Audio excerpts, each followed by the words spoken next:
महाराष्ट्रातील number 1 TV channel आवाज TV, आवाज आपल्या सर्वांचा। आचारसंहिता व 31 डिसेंबरच्या पार्श्वभूमीवर धुळ्यातील राज्य उत्पादक शुल्क विभाग ॲक्शन मोडमध्ये आला आहे। धुळे जिल्ह्यातील देवबाणे शिवारात कारवाई करत राज्य उत्पादन शुल्क विभागाच्या पथकाने तब्बल 37 लाखाचा मुद्देमाल जप्त केला आहे। देवबाणे शिवारातील एका शेतात असलेल्या पत्र्याच्या शेडमध्ये अवैधरित्या बनावट दारू तयार केली जात असल्याचे कारवाईत समोर आले आहे। गेल्या काही दिवसापासून धुळे जिल्हा पोलिसांकडून बनावट दारू वरती सातत्याने कारवाई केली जात होती। असं असताना दुसरीकडे मात्र राज्य उत्पादक शुल्क विभाग हा अज्ञातवास गेला की काय अशी चर्चा रंगली होती।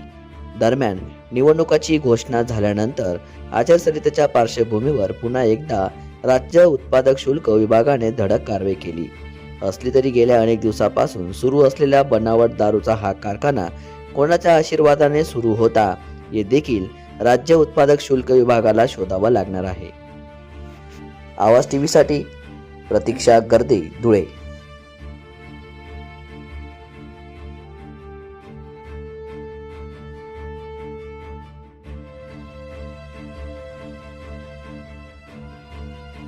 रोजच्या ताज्या घडामोडींसाठी आवाज टीव्हीला सबस्क्राईब करा आणि बेल आयकॉन प्रेस करा।